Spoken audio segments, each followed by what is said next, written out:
everyone, Robert Ferringo with Doc Sports here yet again with your weekly NBA handicapping extravaganza. With me as always is Nolan Patrick of Strike Point Sports. If you like the videos, be sure to subscribe down below and get videos and free plays from all of Doc Sports handicappers. Also make sure to click on the link, take advantage of the free $60 account that we are letting you set up at Doc Sports. Same as cash. That's $60 free to be used towards any handicapper, any package in any sport. So, Nolan, man, still rolling strong. 16-6 in your last 22, but I know you're upset about Boston last night. We're able to hit the 6-unit comeback play with the Nuggets. What did you think watching that Boston-Philadelphia game?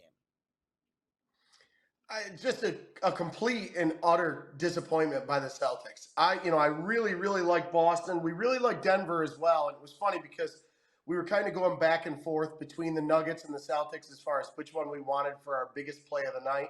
And we chose the Celtics because Boston is a great bounce back team.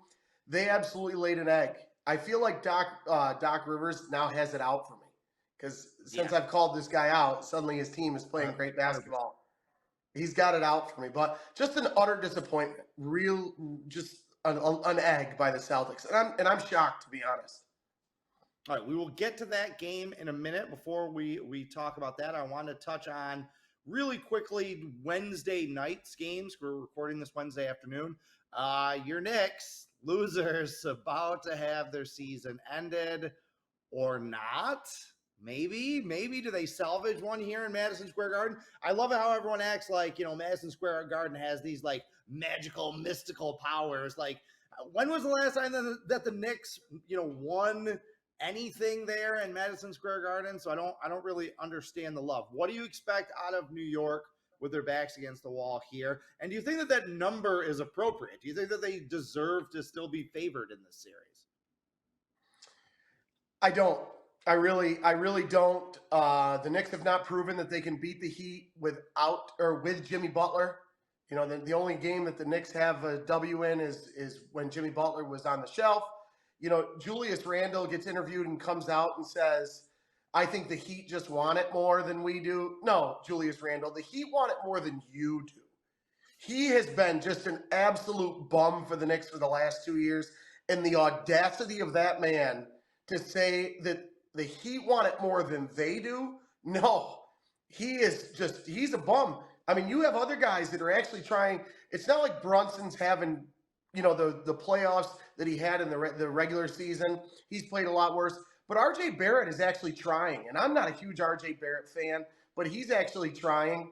So it pains me to say this, but we at Strike Point Sports are on the Heat tonight. The Heat should be favored. And I think that this is a gentleman's sweep. Oh, it leaves a sour taste in my mouth to say that, but I think the series is over. Yeah, they're missing two players. Like Julius Randle can't be your second best player if you're going to be a legit contender in the NBA. Jalen Brunson can't be your best player. Jalen Brunson's played pretty well. He's had a really good season. It's fine. He's not Devin Booker. Like, he's not Jamal Murray. He's not Kevin Durant. He's not Steph Curry. Like, he needs to be your second best player. Julius Randle needs to be your third or fourth best player. So the Knicks are kind of missing that alpha dog, legit go-to superstar, carry them forward kind of guy. I kind of agree with you. I think if Miami can close out Milwaukee in Milwaukee, they're going to have no problem closing out the Knicks in New York. So The second game of the night, the Lakers and Warriors. I know we were both really excited about this series. We've had 1-2 good games. I guess you count, game 4 a good game because it was close. It wasn't particularly well played. But Nolan, is this it? Is the Warriors dynasty, is it ending tonight? I don't think so. I really don't. I personally feel that this has the makings of one of the best games of the entire playoffs. I really like the over here. I think you're going to see a lot of points in this game. I think that the line is too high. I think that you're going to see the Lakers keep this one close. I feel like this game is going to be eerily similar to the first round series between the Warriors and the Kings when the Warriors were at home, and I believe they were about a 7.5, 8-point favorite over the Kings. And we actually, at Strike Point Sports, were on the Kings in that game. And the Warriors and the Kings played in a really, really high-scoring, up and down, great tempo game. I think you're going to see the same thing here. I think the Lakers are going to have kind of score at will. I think Golden State's going to be able to score at will in this game. They're going to get that boost from their home crowd. I have this game pegged at about 128, 126, 127, 125. I think we're in for a barn burner. I think we're in for a shootout, but I like the Lakers to cover as a dog and Golden State to win outright. What do you make of that pretty significant line movement? Golden State opened -5.5. Now they're -7.5. Is it sharp money? Is it public money? Is it just the nostalgia of people wanting to bet on the Warriors because they don't believe that it's over? I believe it's over. Maybe not necessarily tonight, but we said going into the series, Lakers were a little bigger, a little stronger. We weren't in a rush to bet against Golden State, but it's kind of borne itself out over 4 games that the Lakers, if they advance in the series, it's not going to be a fluke. They're the better team up until this point. So what do you make of that line movement? That seems a little counterintuitive with the Lakers up 3-1 now. Yeah, I think it really just comes down to the fact that you have the Golden State Warriors, really anybody that's a younger, better, this is the dynasty. This is the team that everybody knows. You know, some of us old hats that have been around, we saw how good the San Antonio Spurs were. You know, we've seen things like that in the NBA. But this is a team that people just don't want to give up on. I think that they just, Golden State, backs against the wall, at home, great home team.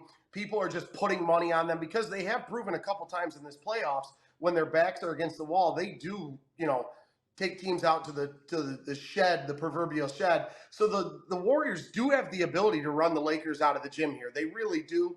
I just don't see it. I think that's why you see the line going up. And it's because, the nostalgia, the dynasty of the Golden State Warriors. Steph Curry is not going out like this. Klay Thompson's not going out like this. So I think that's why you see the line going up. But I truly feel that the value is on the Lakers here with the points.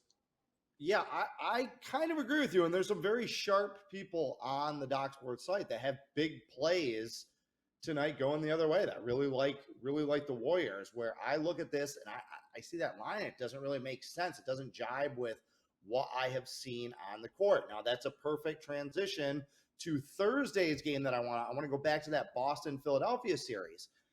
Again, I thought that number was out of whack. I know you like the Celtics because you like them in the bounce back role. Okay, they were laying 7.5 points in game 5. They're at home. They're coming off a loss. Favorites have been particularly home favorites, have been dominating through this playoffs. There hasn't been much need to do any handicapping really. Just bet on the home teams and bet on the home favorites, right? But we talked about this. I don't think Philadelphia is getting enough credit. I looked at this series coming into it as we had clearly the 2 best teams in the East. My 2 favorites to come out of the East. Even if Milwaukee had survived its series, I still would have liked whoever came out of this Boston-Philadelphia series to beat the Bucks. I felt like this was going to be a tight, well-played series between the Celtics and 76ers. But the odds makers haven't seen it that way. Boston has been a massive favorite when they've been at home.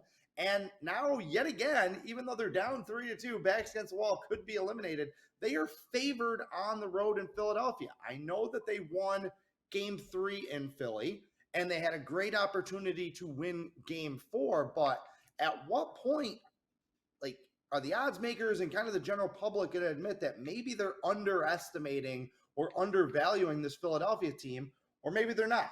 What are your thoughts? This is a very interesting line. It really is because, Boston obviously is a bounce back team. They've proven it time and time again. Boston has also proven, similar to the Golden State like we just talked about, they have the absolute ability to beat teams by 30 points at home. It doesn't matter who you are. Boston can run you out of the gym. There's no doubt about that. But if you take a look at series odds right now, Philly is minus money. They are favorite money to win the Eastern Conference. So if Philly is favorite money to win the Eastern Conference, yet Boston is a heavy favorite in this game, and then somehow Philly is going to win one of the Doesn't make next any sense. two, I, I don't like it. I don't like Philly. I don't like the fact that Philly is favorite money to come out of the East. I personally am going to be on Boston. I still think Boston is the best team in the Eastern Conference. I'm going to be on Boston pretty much throughout the rest of this series because I think that they're the best team in the East. I am not, like I said, Doc Rivers is doing an excellent job of proving me wrong so far. But I have the feeling I'm going to have the last laugh. You know what my betting superpower is, right? We joke about this all the time. Yeah. What is my betting superpower? Yeah, your kiss. Do you want to be the kiss of life or the kiss of death? Which one do you want to be?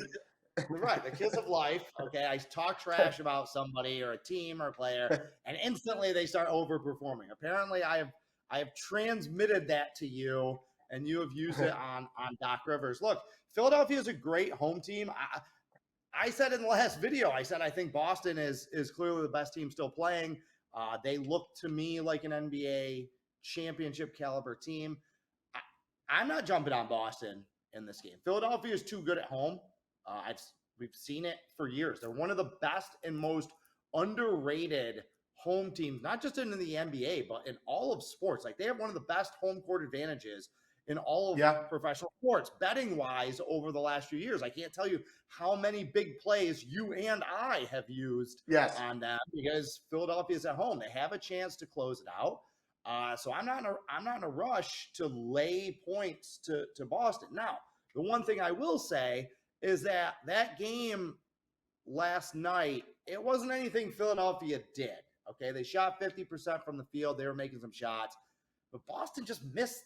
They just missed a lot of wide open shots. This is what, and this can happen with the way the NBA is played right now, where it's all 3-pointers. I mean, they shot 38 3-point shots out of their 83 field goal attempts. So every other shot was a 3-pointer. Even if you're wide open, it's hard to make a 3-pointer. Okay, the best in the world only make 4 out of 10 of them. So I didn't see anything that really like shook me in the series to think that Boston wasn't the better team. But that said, I'm not going to be surprised if Philadelphia closes it out at home. What do you think about the tempo and the total in this game? The total in the series has started to creep up each game. It went over again last game. It's at 212.5 right now. Do you think Boston needs to ramp up the defensive intensity, hold Philadelphia below 50%? Slow down Embiid, maybe let Embiid get his and slow down everybody else. What, like, schematically and strategically, what are you looking for in this game and how that may play out in the tempo and the total? Like I said, I like Boston. I'm probably going to be on Boston in this game. And I don't like Boston in a slugfest. That would be the last thing that I would want to do is, try to really slow down Philly because Philly does have the ability to bang around with guys like Embiid or Tobias Harris and that sort of thing. I think it's going to go over. I think Boston is going to win, obviously cover the line, and I like the over in this game. I think it's going to be a bit higher scoring. All right, the nightcap of Thursday night's action is Denver with an opportunity to close out Phoenix on the road. And look, it was another easy cover for the home team, the home favorite yesterday with the Nuggets. That game wasn't particularly close. Denver ran out to a big lead. Phoenix kind of threatened, got it close at halftime, but Denver hit the gas in the second half. One of the things that we've talked about on this segment is role players. In the playoffs, role players have to step up. Michael Porter finally did something yesterday, finally stepped up and kind of scratched the surface of his potential in this series, scored 19 points with 4 of 6 from 3-point range.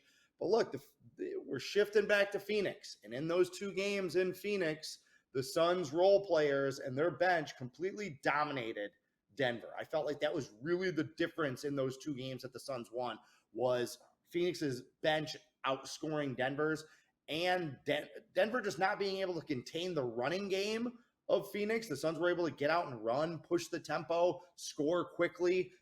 What do you think? We both think that Denver is the better team and that they are destined to advance in the series. Is this the game that they're going to do it? And is there any reason why we should bet on them? I don't think I can. I really don't think I can. So far this series, the home team has proven that they're the play. I was really surprised when Phoenix won the second game in Phoenix. I really thought Denver was going to win that game. That was actually our first 7-unit loss in what felt like a long time. I believe the final score was 129-124 when Denver was a 2.5-point favorite. We really liked Denver there, and Phoenix proved that they can win on their home court. So I'm not ready to jump on Denver in Phoenix. I just am not. The home team has won each game. They've been pretty comfortable doing so. So I'm going to be on Phoenix here. I really am. Until one of these teams proves that they can win on the other team's court, I'm going to be on Phoenix. It's funny. I know you don't do any NHL, but it's pretty much the exact opposite right now in the Stanley Cup playoffs. Like every road team is winning. Like home ice means absolutely nothing in the NHL playoffs. But we're seeing in the NBA that it is pretty much the determining factor. So again, I got to ask you, like, should we just be betting home favorites blindly, or should we still be kind of breaking things down, based on matchups, teams we like, our feel for how these series are going to go? At what point do you just throw everything out the window and just say, you know what, I'm going to keep betting. Like, I'm going to bet Phoenix tomorrow because they're a home favorite, just because home favorites have been killing it? At what point do you shift into that mode? See, a lot of times we as professionals in this business, we try to outsmart the books. And many times you don't have to do that. As a matter of fact, I know I'm going to switch gears a little bit, but it proves my point here. Earlier this season, Strike Point Sports NFL, myself, you and I would talk before we release cards on Thursdays, and I said, yeah, the Cincinnati Bengals. Are the Cincinnati Bengals playing? I'm taking the Cincinnati Bengals. And they just win and win and win and win. And in sports, you get a lot of stretches like that. That's why you see teams, you look at trends and all of a sudden this team is 10-1 against the spread in their last 11 games. And right now it's not a specific team. It just happens to be a home favorite. So sometimes you have to just say, I'm not going to try to outsmart anybody. And I'm going to roll with the punches because the punches are hitting and they're hitting hard. All right. Well, there you have it from Nolan Patrick of Strike Point Sports. Be sure to check us out at docsports.com, where you can get Strike Point Sports NBA action as well as my plays. I do have a big play in one of the two games tonight. I don't really want to tip my hand on that, but I am 36-16 for about plus 13,000 in my last 52 big plays in the NBA. Hopefully we can cash one more big ticket as I try to put the wraps on 8 of 9 winning NBA seasons. That is it for this week. Be sure to check back next Monday as we'll probably be breaking down some conference finals matchups. In the meantime, carpe diem and good luck.